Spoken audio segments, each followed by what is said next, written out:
Nice to confirm. But that's what I remember his clan tag being. So, this is a ladder game, I'm assuming.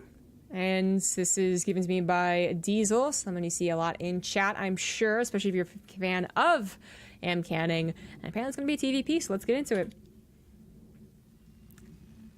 Alright. In the top left on Dreamcatcher, it is the Red Terran, Korean name, Guyon Mechikbol. Something like that. Guyon Mechikbol? And in the bottom right, as the blue Protoss, Korea is easy, North America. It's MCanning.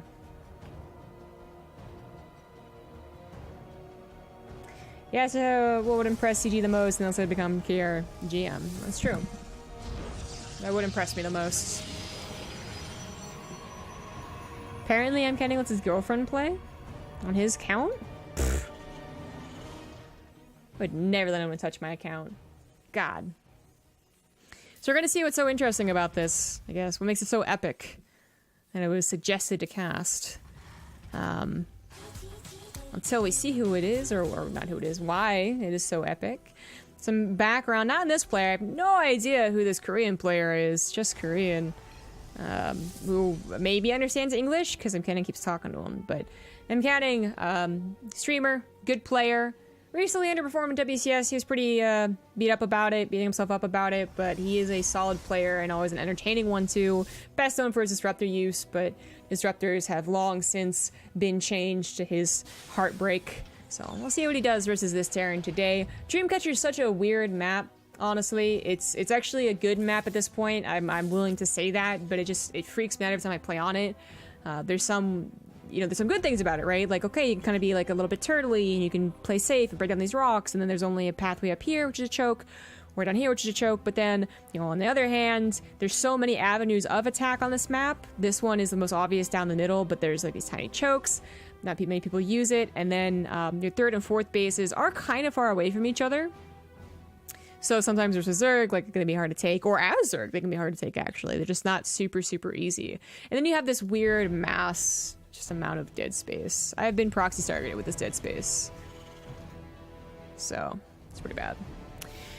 But anyways, for Protoss, I wonder how they feel about this. We have a Twilight Council opener here from MCanning. See if he goes into that blink, or he's going to be a little bit cheesier. Reaper's going to come in to scout. That's the nice thing about Dreamcatcher for the Terrans, is that there are a lot of Reaper hop-up spots. So this one should get a lot of scouting. Going to be denied for now by the Stalker, but if you are fully denied scouting as a Terran player, oftentimes looking at what they're building from their gateway is good enough. If they're building Adepts, be suspicious of a Stargate. If they're building Stalkers, be suspicious of a Twilight Council. It's not, 100%, but it does help a little bit. Now, he'll want to get back in there and get an actual scout, but MCanning with one Stalker over here could also put one over here, and he would basically deny the Reaper entirely. Back on the Terran side of the base, map rather, he went for a second barracks very quickly before the starport, but after a factory. So a bit of an odd way to do what ultimately becomes, what looks to be like a 2-on-1, but just not the usual way you would execute it. But, general ideas being you have that bit faster stim than you would with 1-1-1, and you also still have some nicely timed medevacs than you would with like a 3-racks, for instance. Oh. I was wondering what he's going to use that tech lab for, because he's building one of his barracks anyways, but maybe going into a Raven or Banshees or something? I don't know. It is Blink, and the Reaper did scout that. There's also a Robo at the front, actually. So, knows it's a macro build. It's not to be worried about Blink openers, but with the ramp on Dreamcatcher, there's not really a necessity to build a bunker. I don't remember where this one goes on. Okay, so this is like super simple. We wouldn't know. Alright. That's cool. Tanks. Okay, well, wait, what? Okay, so he just lifted the factory back onto the tech lab.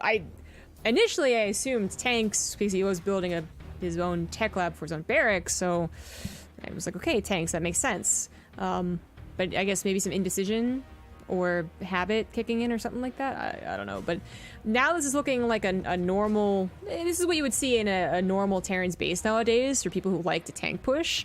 Some people don't. I've certainly had my fair share of tank pushes that look stupid. Seen that from pro gamers, but there's a lot of good things about it. It's just a different pathway to get here. So ultimately 3 barracks, 1 tank building factory, and 1 starport. Alright then. Canning's gonna be adding on that robotics bay. Who'd have thunk it? And we have no pressure. This to me really feels like a not great build. I don't know. This guy is GM on Korea, so he's obviously good. It just even GMs in Korea have some different styles. I just really wonder what the purpose of doing it this way was. I guess I could see it was still a 2-on-1. You still got the faster stim, but at the same time, and it's like, yeah, okay, I already went over that, but yet I'm still like, now you don't do any pressure. It's not like you can do like a faster tank push. You are still waiting for the medevacs here. You can see it's not like the cleanest build either, as you can't build his medevacs quite yet, or even more tanks. Like he's building so much else. Like I don't know. It's not a very clean build, but enough of being hypercritical of this Terran. Disruptors are on the way, as well as a 3rd Nexus. Something that's you might not expect if you don't know who your opponent is, but if this guy does know who MCanning is and his account name is, then he would expect disruptors and a bit of a later 3rd. We're gonna find out basically based off of how he controls his army. Sending a marine, 1 marine or 2 marines forward just to scout is pretty much crucial to attacking into someone who's going disruptors. You gotta know when they're gonna attack you with them, basically, because they can send them around corners, send them out of your vision, and you're just dead. Never thought playing StarCraft when it came out when I was little, and N64 would ever become this big. Well, the N64 version certainly didn't, but by the time the N64 version was released, I think StarCraft was already pretty big in Korea. Basically, upon its release, it was big, and they released Brood War, and it was like the best thing ever. That's a nice snipe on the medevac. Anytime you can do this, especially if they don't have stim, is very, very good. But then there's, even if they have stim, they don't really want to stim into your stalkers who's going to run away, especially when they have 1 less medevac. So he just loses the medevac. There is no unit out forward to take out the shot of Disruptor, but he ends up splitting a little bit.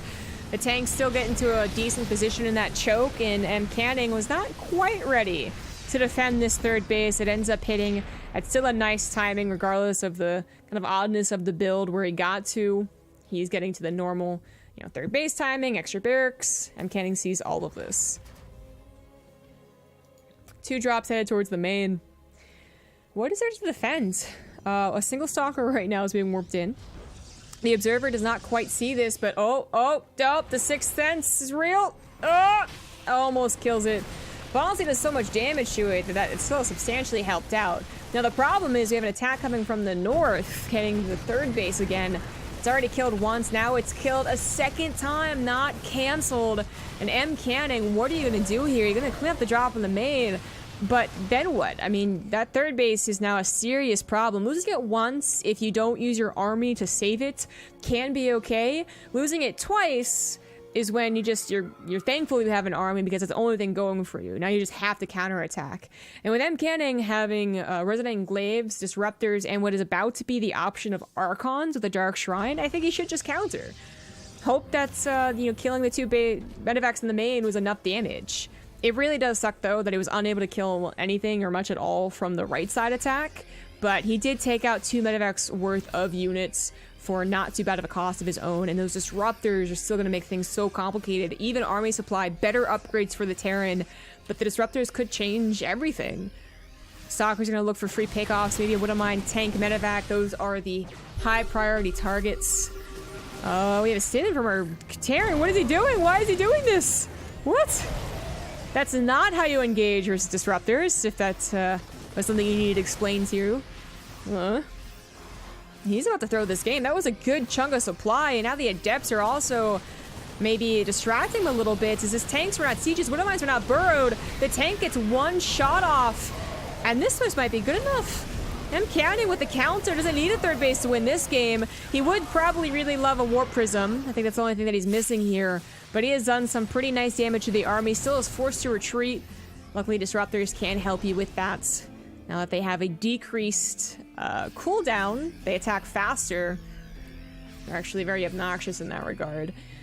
If he had a warp prism, that could have been game. Unfortunately, as it is, he was warping everything back at home, and, you know, of course, the disruptors can't be warped in, so he would have always had to wait for those. This is the chance now for the Terran player to add on some Liberators, I would say, as he has lost those units that actually protect him. They give him, like, the personal space bubble. The tanks are gone, and a lot of Widow Mines are gone, so the disruptors can get up nice and close without really being feared to die. And actually that scan just kind of hurt him. His own Widow Mine dealing a lot of splash damage, but disruptors don't need help with the splash damage anyways. They are getting strikes every which way, and while some of them are dying, it is such a substantial win here for MCanning. He doesn't care he lost his Nexus twice. He now has a 3rd base and a 4th base on the way. And I mean, this is really just the fault of the Terran player. He knew what the army was. Yet he still rushed into it like 1A style with his entire army. What? Huh? Why? Ugh. Alright, GG. That was kind of a fun one. If any of you would like me to cast your own replays, or apparently replays of other people that you like, then feel free to become a sub, first of all, but then also join my Discord and put the replay into the sub replays Discord channel. I'll be doing some of these once a week, basically. So, yeah, take advantage of it. Thank you.